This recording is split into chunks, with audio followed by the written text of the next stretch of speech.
the thing that people need to be aware of, and when I say people, I'm talking about Americans, the average American citizen needs to understand this, that we no longer live in the world of 1945 or 65, 75, 85, or 95. This is a very different world today.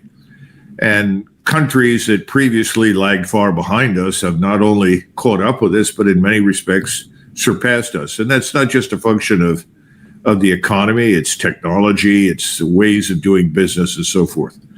And right now we need to understand that India, while it is not as advanced as China in its development, is nevertheless coming on very strong. It has a huge manufacturing base, a large working population, skilled working population. When you look at India and China together, they have purchasing power parity that is roughly twice what we have. Now, why purchasing power parity? Because it's really saying, what can you buy with your dollar versus what the Chinese and the Indians can buy with their currency? And the reason that's important is that it's a better measure than this gross domestic product, because gross domestic product, those statistics can be manipulated in lots of ways and be very confusing. This is very stark when you ask that fundamental question. And it leads you back to the answers to your questions about what are we really producing? What are they producing? How do these compete? Where do they fall in? Bottom.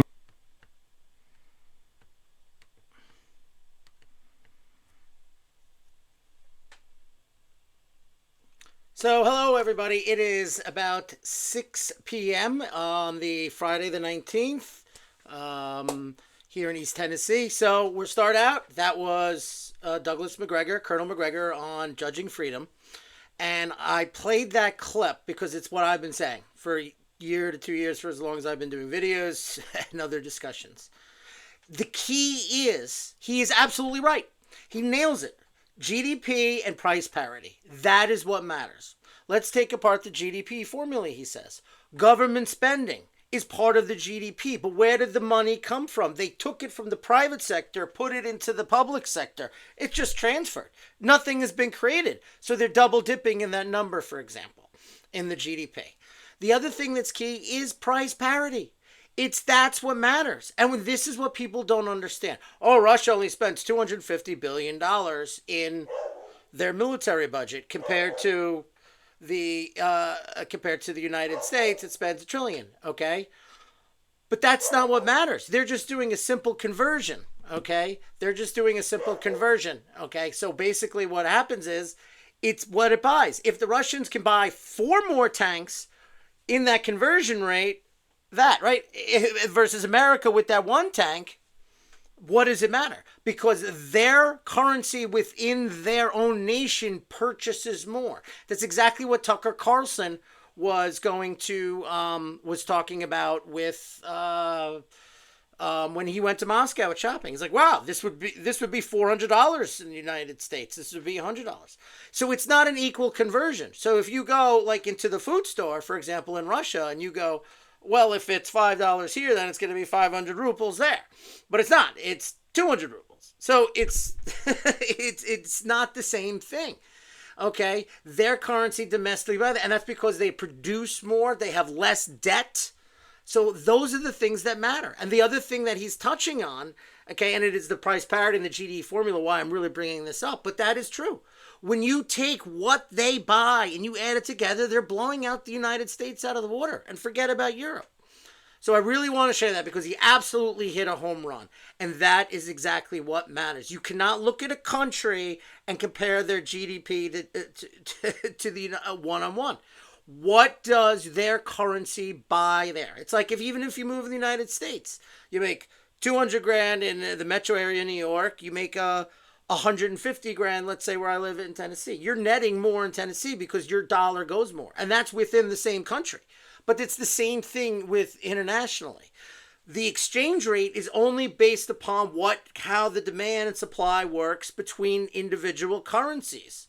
Okay? So the only people who want rubles are people who are buying Russian goods. It's not a reserve type currency or demand like the dollar is. Okay? But because of the supply and their domestic production, it purchases more. And when people understand that, then you can make apples to apples comparisons. And if you adjust for that price parity, you realize that their economy is larger than Germany's, and it is larger than any other country in Europe, period, because of price parity. Now, if you adjust for population, Germany is still larger than Russia. But in its totality of purchasing power, it is Russia. And that's important. You need to know this, because when you have analysts giving advice and making strategic decisions, you got to understand these concepts before you go, no, really, oh, they spend quarter us, they can't compete. And that's why these people are shocked, because they don't understand these fundamental economic principles. So I thought I'd share that with you, because it really stuck out of me. I was listening to it, I was mowing the lawn. I'm like, oh, I got to record this, because he just hit what I've been saying. So moving on. All right, I just want to let you know on the domestic front. All right, breaking: U.S. Senate blocks Chuck Schumer's attempt to avert a government shutdown by reinstating hundreds of millions in NPR funding and an increased healthcare funding. Okay, and GOP clean bill also failed. The House passed the clean bill. Okay, 27-12. Massey and Sparks voted nay. Why? Because these are still, outside of some stuff that was taken out here and there, these are still spending levels going back to the Biden years, and they want deeper cuts. And I agree with them on the deeper cuts. The problem is the 60 threshold in the U.S. Senate. So the House is good, but there's got to be some sort of thing. So the best they can think of, and I saw the Russ Vogt interview with Steve Bannon, where he's like, the best we're going to get is the clean. And we're going to still use the clean CR. We're still going to use pocket rescissions and other things to try to get spending under control, executive orders, that kind of a thing. All right. I really don't care if there's a shutdown. I've said this in my other video, if you play it right, really explain to people, manage the money correctly, and use it as leverage to get some Democrats back to the table here and there, if we can get to, because we really want to get the deficit down. Going back to our previous statement, price parity, right? And purchasing power parity. All right. So we'll move on to a little politics. All right, Virginia governor race, early voting, York County, that's on the coast of Virginia, 2021, right? We're comparing 21 and 25 because that was the last gubernatorial election. 291 in-person voters the entire day, 496 in just 5 hours. That's just one example. That could be helpful to win some seats. Trump did win this county by 6 points, so that's important. That could be a sign. But it is a small county. You don't know who's coming out. Maybe they're motivated by the Kirk situation or something like that. But I think that that's a pretty good, a good indicator. All right. Other thing also here, breaking. Republicans in North Carolina are absolutely crushing it, zooming toward a jaw-dropping active voter registration lead of over 100,000 Democrats. Now, this is very exciting and it's good, okay, because going back like 5 years ago, Republicans were down 100, 175,000, somewhere in that range. But you have to understand, a lot of those people are ancestral Democrats who were Democrats 20 years ago, now in their 70s, and vote Republican now, and things like that. So North Carolina has also cleaned off their rolls a little bit, cleaned up their rolls and removed a lot of people. So that's a net gain as well, because this is a net number. So, hold your horses, people. We're getting all this news about how bad Democrats are polling and all this stuff with Charlie Kirk. There are certain key factors out there that were affected. Everything from the Epstein files, our blatant support for Israel, among other things, that are pushing away some key voters that made up the coalition. We're also dealing that we rely more on low propensity voters now than Democrats do, because Democrats are now the more educated party than the Republicans are. So while this is good news, you have to take it with a grain of salt and put it in a larger context, okay? All right, moving on, a little international news here.